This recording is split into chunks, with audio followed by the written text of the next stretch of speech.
नमस्कार, सीमाज किचनमध्ये तुमचं स्वागत आहे। मी आज तुम्हाला कांद्याची पातीची भाजी बनवून दाखवणार आहे। तर हे पहा, आपण कांद्याची पात घेतलेली आहे। तर ही अशी हिरवीगार आणि कांदे कधी पण येत ना, मागे असे बारीक कांदे असतील ना, तीच कांद्याची पात घ्यायची, कारण ती चवीला खूप छान लागते। तर आता कांद्याच्या पातीसाठी कांद्याची पात आहे ना, मी ह्या अशी चण्याच्या डाळीमध्ये बनवणार आहे। तर ही चण्याची डाळ मी रात्रभर भिजवून घेतलेली आहे, कारण मला सकाळच्या डब्यासाठी बनवायची होती। तर आता मी तुम्हाला कांद्याच्या पातीची भाजी बनवून दाखवते। तर हे पहा, मी आता कढई गरम करायला ठेवली आहे। त्याच्यामध्ये 2 चमचे तेल टाकून घेते। तेल गरम झालं की आपण त्यात थोडं जिरं टाकून घेणार आहोत। एक पाव चमचा जिरं टाकत आहे। जिरं असं तडतडायला लागलं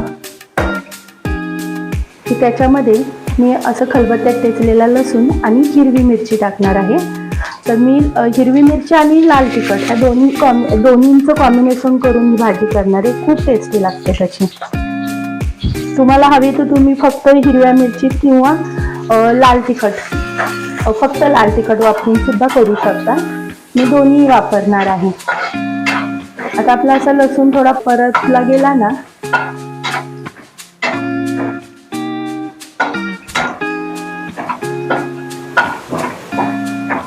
आपण तेलामध्ये असं लसूण परतून घ्यायचं आहे, थोडा लालसर होईपर्यंत। आता हे पहा, आपला लसूण परतून झाला आहे। आता ह्याच्यामध्ये हळद टाकून घ्यायची आहे। पाव चमचा हळद टाकते आणि अगोदर हिरवी मिरची टाकलेली आहे, म्हणून लाल तिखट आपण कमीच टाकणार आहोत। तर मी 2 चमचे लाल तिखट टाकलेलं आहे आणि अजून थोडा अर्धा पाव चमचावर टाकलेला आहे। तुम्ही तुमच्या लाल तिखट कसं आहे त्याप्रमाणे टाका आणि असं हलवून घ्यायचं। आणि आता मी तुम्हाला जे दाखवलं होती ना डाळ भिजवलेली,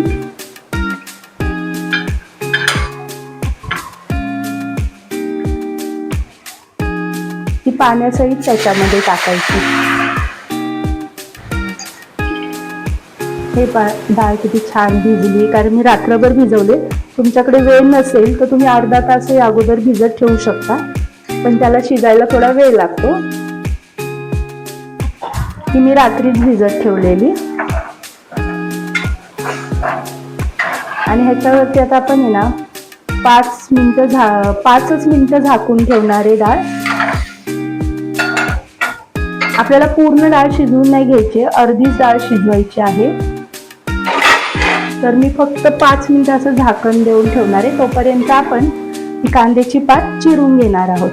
ही डाळ शिजेपर्यंत आपली कांद्याची सकाळी घाई गडबड असते, तर वेळ वाचवायचा असेल तर अशा पद्धतीने आता डाळ शिजेपर्यंत आपला कांदा कापून होईल। तर हे पहा, आता आपण कांद्याची पात चिरून घेणार आहोत। कांद्याची पात जसं मगाशी मी सांगितलं ना तुम्हाला, अशी असेल ना कोवळी तर ती खूप टेस्टी लागते। असे मोठे जे कांदे असतात ना, त्याची पात जरा जून असते, ती काही टेस्टला एवढी छान लागत नाही, म्हणून कधी कोवळे कांद्याचीच पात घ्यायची। आणि हे पहा, असं त्या कांद्यासहित चिरून घ्यायचं असं।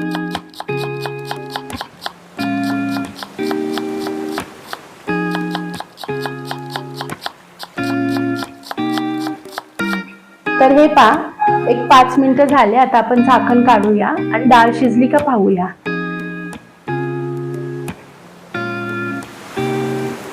हे पहा, आपली पूर्ण नाही, थोडी अर्धी डाळ शिजलेली आहे। आपल्याला एवढीच अर्धवटच डाळ शिजवायची होती। आता ह्याच्यामध्ये आपण कांद्याची पात टाकणार आहोत।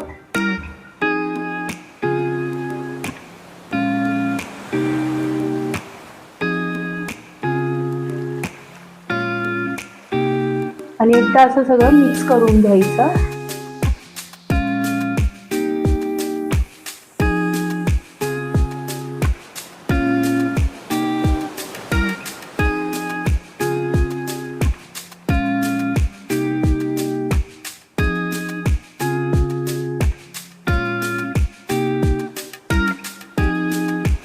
आता आपण चवीनुसार मीठ टाकून घेऊया.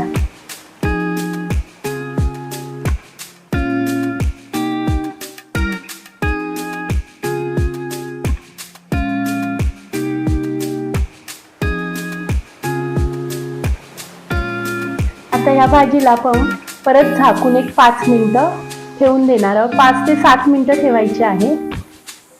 तर हे पहा, एक 5 मिनिटं झाले. हे पहा, सगळं त्यातलं पाणी पण सुकलंय आणि आपली छान भाजी तयार झालेली आहे. हे पहा, तुम्हाला हलवून दाखवते. कुठेही थोडंही पाणी राहिलेलं नाहीये. छान सुटसुटीत मस्त भाजी झाली आहे आणि कमी साहित्यात होणारी आणि एकदम चविष्ट अशी भाजी कांद्याची पात बनवून खाऊन पहा. याला जास्त साहित्यही लागत नाही आणि वेळही जास्त लागत नाही, कमी वेळात बनते. जर तुम्हाला माझी रेसिपी आवडली असेल तर माझ्या व्हिडिओला लाईक करा, शेअर करा आणि माझ्या चॅनलला सबस्क्राईब करा. Bye bye.